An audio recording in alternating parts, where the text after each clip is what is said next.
ಬೆಂಗಳೂರು ದಕ್ಷಿಣ ಜಿಲ್ಲೆ ಚನ್ನಪಟ್ಟಣ ತಾಲೂಕಿನಲ್ಲಿ 2025-26ನೇ ಸಾಲಿನ ಎಸ್ಎಲ್ಸಿ ಫಲಿತಾಂಶ 100% ಫಲಿತಾಂಶ ದಾಖಲಾಗಬೇಕೆಂದು ಟೊಂಕ ಕಟ್ಟಿ ನಿಂತಿರುವ ತಾಲೂಕು ದಂಡಾಧಿಕಾರಿ ಬಿಎನ್ ಗಿರೀಶ್ ರವರು ಜಿಲ್ಲೆಯ ಜನರ ನಾಡಿಮಿಡಿತ ಸಂಗ್ರಾಮ ಟಿವಿಗೆ ವಿಶೇಷ ಸಂದರ್ಶನ ನೀಡಿದರು. ಈ ಬಾರಿ ಎದುರಾಗಲಿರುವ ಎಸ್ಎಲ್ಸಿ ಪರೀಕ್ಷೆಯನ್ನು ಪ್ರತಿಯೊಬ್ಬ ವಿದ್ಯಾರ್ಥಿಗಳು ಹಬ್ಬದಂತೆ ಆಚರಣೆ ಮಾಡಬೇಕೆಂಬುದೇ ನಮ್ಮೆಲ್ಲರ ಬಹುನಿರೀಕ್ಷೆಯ ಆಶಯ ಎಂದರು.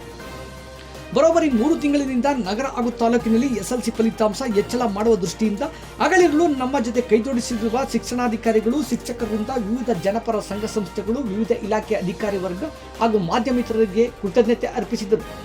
ಭೂಮಿಗೆ ಬಿತ್ತನೆ ಹಾಕುವುದು ಮುಖ್ಯವಲ್ಲ, ಭೂಮಿಗೆ ಬಿದ್ದ ಎಲ್ಲ ಬೀಜಗಳು ಮೊಳಕೆ ಹೊಡೆಯುವುದೇ ಬಹಳ ಮುಖ್ಯವಾಗಿದೆ. ಈ ನಿಟ್ಟಿನಲ್ಲಿ ಈಗಾಗಲೇ ಎಸ್ಎಲ್ಸಿ ಪೂರ್ವಭಾವಿಯಾಗಿ ಮೊದಲ ಪ್ರಿಪರೇಟರಿಯಲ್ಲಿ 40%, ಎರಡನೇ ಪ್ರಿಪರೇಟರಿಯಲ್ಲಿ 60%, ಮೂರನೇ ಪ್ರಿಪರೇಟರಿಯಲ್ಲಿ 86% ಬಂದಿರುವುದು ನಮ್ಮ ಶ್ರಮಕ್ಕೆ ಆಶಾದಾಯಕವಾದ ಪ್ರತಿಫಲ ದೊರೆಯುತ್ತಿರುವುದು ಮುನ್ಸೂಚನೆಯಾಗಿದೆ ಎಂದರು. ಈ ಸಂದರ್ಭದಲ್ಲಿ ತಾಲೂಕು ಕ್ಷೇತ್ರ ಶಿಕ್ಷಣಾಧಿಕಾರಿ ರಾಮಲಿಂಗಯ್ಯ ಮಾತನಾಡಿ, ರಾಜ್ಯದಲ್ಲಿ ಯಾವ ತಾಲೂಕಿನಲ್ಲಿಯೂ ದಂಡಾಧಿಕಾರಿಯೊಬ್ಬರು ಎಸ್ಎಲ್ಸಿ ಪರೀಕ್ಷೆ ಬಗ್ಗೆ ನಿಗಾ ವಹಿಸಿರುವುದು ಹೆಮ್ಮೆಯ ವಿಚಾರವಾಗಿದೆ. ದಂಡಾಧಿಕಾರಿ ಬಿಎನ್ ಗಿರೀಶ್ ರವರ ಬಗ್ಗೆ ಎಷ್ಟು ಪ್ರಶಂಸೆ ಮಾಡಿದರೂ ಸಾಲದು ಎಂದು ತಿಳಿಸಿದರು. ಒಂದು ಪ್ರೆಸ್ ಮೀಟ್ ಕರೆದಿರೋ ಉದ್ದೇಶ ಏನು ಅಂದರೆ, ಈ ಸಾಲಿನ ಒಂದು ಎಸ್ಎಸ್ಎಲ್ಸಿ ಪರೀಕ್ಷೆ ಮಾರ್ಚ್ 18ರಿಂದ ಏಪ್ರಿಲ್ 2 ತನಕ ಒಂದು ಎಸ್ಎಸ್ಎಲ್ಸಿ ಪರೀಕ್ಷೆ ನಡೀತಾ ಇದೆ. ಅದರಲ್ಲಿ ನಮ್ಮ ಚನ್ನಪಟ್ಟಣ ತಾಲೂಕಿನಲ್ಲಿ 66 ಪ್ರೌಢಶಾಲೆಗಳಿವೆ. ಅದರಲ್ಲಿ ಸರ್ಕಾರಿ ಪ್ರೌಢಶಾಲೆಗಳು 25, ಅನುದಾನಿತ ಪ್ರೌಢಶಾಲೆಗಳು 12, ವಸತಿ ಶಾಲೆಗಳು 5, ಅನುದಾನ ರಹಿತ ಶಾಲೆಗಳು 24 ಇದೆ. ಒಟ್ಟು ಎಲ್ಲ 66 ಪ್ರೌಢಶಾಲೆಗಳಿಂದ ಒಟ್ಟು 3299 ಮಕ್ಕಳು ಈ ಸಲ ಎಸ್ಎಸ್ಸಿ ಪರೀಕ್ಷೆ ಬರೀತಾ ಇದ್ದಾರೆ. ಅದರಲ್ಲಿ 2845 ಮಕ್ಕಳು ಫ್ರೆಷರ್ಸ್, ಹೊಸ ಅಭ್ಯರ್ಥಿಗಳು. ಹಾಗೆ 454 ಪುನರಾವರ್ತಿತ ಅಭ್ಯರ್ಥಿಗಳು ಅಂದರೆ ರಿಪೀಟರ್ಸ್ ಎಕ್ಸಾಮ್ ಬರೀತಾ ಇದ್ದಾರೆ. ಒಟ್ಟು 2845 ಹೊಸಬರು, 454 ಕಳೆದು ಒಟ್ಟು 3299 ಮಕ್ಕಳು ಎಸ್ಎಸ್ಸಿ ಎಕ್ಸಾಮ್ ಬರೀತಾ ಇದ್ದಾರೆ. ಅದರಲ್ಲಿ ಒಟ್ಟು ನಾವು 13 ಪರೀಕ್ಷಾ ಕೇಂದ್ರಗಳಿರುತ್ತೆ. ಅದರಲ್ಲಿ ಸರ್ಕಾರಿ ಪರೀಕ್ಷಾ ಕೇಂದ್ರಗಳು 10, ಅನುದಾನಿತ ಪರೀಕ್ಷಾ ಕೇಂದ್ರಗಳು 2, ಅನುದಾನ ರಹಿತ ಪರೀಕ್ಷಾ ಕೇಂದ್ರಗಳು 1, ಒಟ್ಟು 13 ಪರೀಕ್ಷಾ ಕೇಂದ್ರಗಳಿರುತ್ತೆ.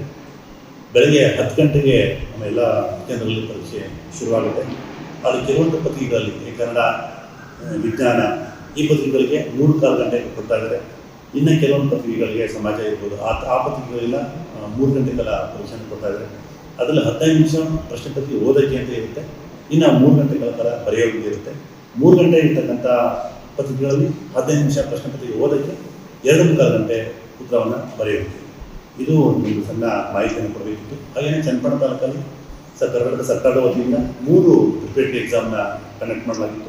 ಅದರಲ್ಲಿ ಮೊದಲನೇ ಪ್ರಿಪರೇಟರಿಯಲ್ಲಿ ನಮ್ಮ ಚನ್ನಪಟ್ಟಣ ತಾಲೂಕಲ್ಲಿ 40.49 ಅಷ್ಟು ಫಲಿತಾಂಶ ಬಂದಿತ್ತು. ಎರಡನೇ ಪ್ರಿಪರೇಟರಿಯಲ್ಲಿ 68.86 ಅಷ್ಟು ಫಲಿತಾಂಶ ಬಂದಿತ್ತು. ಮೂರನೇ ಪ್ರಿಪರೇಟರಿಯಲ್ಲಿ ಚನ್ನಪಟ್ಟಣ ತಾಲೂಕಿನಲ್ಲಿ 86% ಫಲಿತಾಂಶ ಬಂದಿತ್ತು. ಮೂರನೇ ಪ್ರಿಪರೇಟರಿಯಲ್ಲಿ ನಮ್ಮ ಬೆಂಗಳೂರು ದಕ್ಷಿಣ ಜಿಲ್ಲೆಯಲ್ಲಿ ನಮ್ಮ ಚನ್ನಪಟ್ಟಣ ತಾಲೂಕು ಪ್ರಥಮ ಸ್ಥಾನ ಗಳಿಸಿತ್ತು. ಸರ್, ಎಸ್ಎಲ್ಸಿ ವಿದ್ಯಾರ್ಥಿಗಳಿಗೆ ಏನು ಪರೀಕ್ಷೆಯನ್ನು ಎದುರಿಸ್ತಾ ಇರ್ತಕ್ಕಂಥ ವಿದ್ಯಾರ್ಥಿಗಳಿಗೆ ನೀವು ನೀಡುವಂತಹ ಮಾರ್ಗದರ್ಶನ, ನೀವು ನೀಡುವಂತಹ ಧೈರ್ಯ ಏನು ಸರ್? ನಮಗೆ ಈ ಎಸ್ಎಲ್ಸಿ ಮಕ್ಕಳಿಗೆ ಮೊಟ್ಟ ಮೊದಲನೇದಾಗಿ ಅವರು ಈ ಥರ ಒಂದು ಪಬ್ಲಿಕ್ ಎಕ್ಸಾಮ್ನ ಫೇಸ್ ಮಾಡ್ತಾ ಇರ್ತಾರೆ. ಅಂದರೆ ಒಂದು ಸ್ವಲ್ಪ ಭಯ ಇರುತ್ತೆ. ಯಾಕೆಂದರೆ ಮನೆಯ ಒತ್ತಡ ಇರ್ಬೋದು, ಶಿಕ್ಷಕರ ಒತ್ತಡ ಅಂತ ಅನ್ಕೊಬೋದು, ಮತ್ತು ಅಕ್ಕಪಕ್ಕದವರು ಸ್ನೇಹಿತರ ಒತ್ತಡ ಅಂತ ಅಂದ್ಕೊಂಡು ಸ್ವಲ್ಪ ಭಯ ಇರುತ್ತೆ, ಅವ್ರಿಗೆ ಒತ್ತಡ ಇರುತ್ತೆ. ನಾನು ಎಸ್ಎಲ್ಸಿ ಮಕ್ಕಳಿಗೆ ಒಂದು ಕಿವಿ ಮಾತನ್ನು ಹೇಳೋಕ್ಕೆ ಇಷ್ಟಪಡ್ತಿಷ್ಟೆ. ಯಾಕೆಂದರೆ ಪರೀಕ್ಷೆ ಅನ್ನೋದು ಜೀವನದಲ್ಲಿ ಬಹಳ ಮುಖ್ಯ. ಆದರೆ ಅದಕ್ಕಿಂತ ಮುಖ್ಯವಾಗಿರೋದು ಜೀವನ. ಅದನ್ನು ಅರ್ಥ ಮಾಡ್ಕೋಬೇಕು.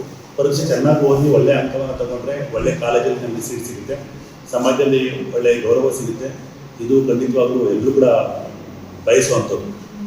ಎಲ್ಲರೂ ಚೆನ್ನಾಗಿ ಓದಿದ್ದೀರಾ. ನಮ್ಮ ಚನ್ನಪಟ್ಟಣ ತಾಲೂಕು ಅಂತೂ ಭಾಳ ಚೆನ್ನಾಗಿ ಓದಿದ್ದೀರಾ. ಯಾಕೆಂದರೆ 3ನೇ ಪ್ರಿಪರೇಟರಿಯಲ್ಲಿ 86% ಪಾರ್ಸೆಂಟೇಜ್ನ ನೀವು ತಗೊಂಡಿದ್ದೀರಾ. ಅಂದರೆ ಈ ಸಲ ನನ್ನ ಅನುಭವಕ್ಕೆ ತಕ್ಕಂತೆ 90-95% ನಮ್ಮ ಚನ್ನಪಟ್ಟಣ ತಾಲೂಕಲ್ಲಿ ಮಕ್ಕಳು ಈ ಸಲ ಪಾಸ್ ಆಗ್ತಾರೆ.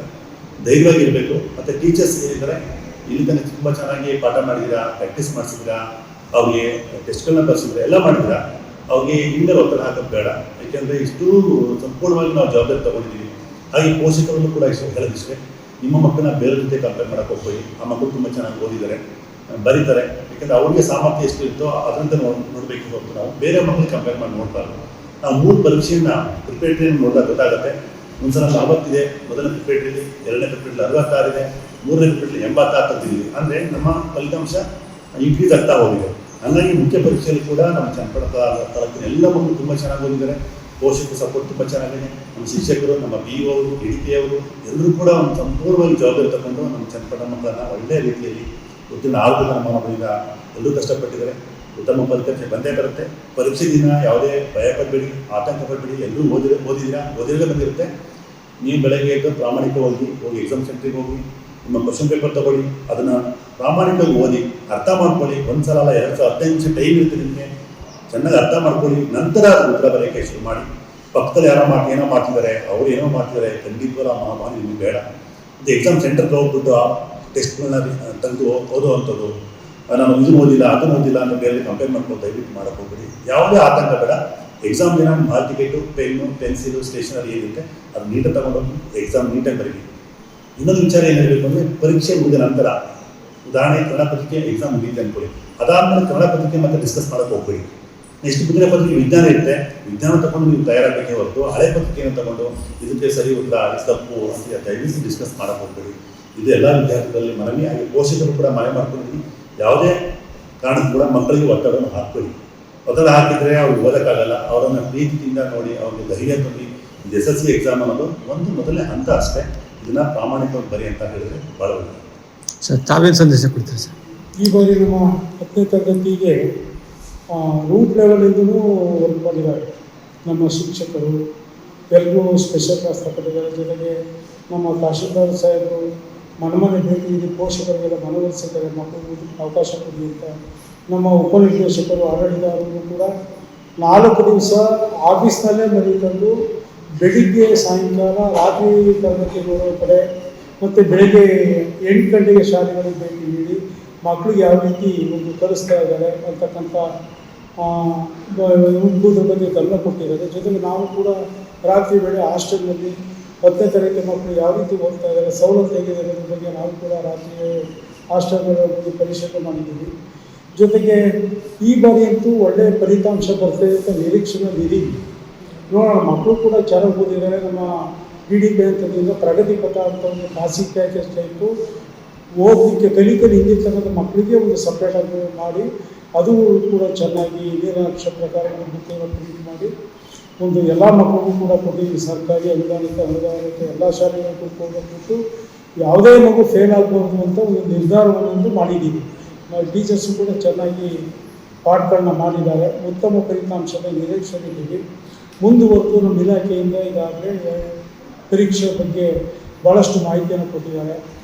ನಾವು ಕೂಡ ಈಗಾಗಲೇ ಆರೋಗ್ಯ ಇಲಾಖೆಗೆ, ಪೊಲೀಸ್ ಇಲಾಖೆಗೆ, ಮನೆ ತಹಶೀಲ್ದಾರ್ಗೆ ಎಲ್ಲರೂ ಕೂಡ ಲೆಟರ್ ಕೊಟ್ಟಿದ್ದೀವಿ. ಪೊಲೀಸ್ ವ್ಯವಸ್ಥೆ, ಆರೋಗ್ಯ ವ್ಯವಸ್ಥೆ ಎಲ್ಲ ನೋಡ್ಕೊಳ್ಳಿಕ್ಕೆ. ಈ ಬಾರಿ ವೆಬ್ ಕ್ಯಾಮ್ರಾವನ್ನು ಈ ನಡೀತಾ ಇದ್ದು ಈ ಬಾರಿ ಭಾಳ ಸ್ಟ್ರಿಕ್ಟಾಗಿ ಮಾಡಿದ್ದಾರೆ.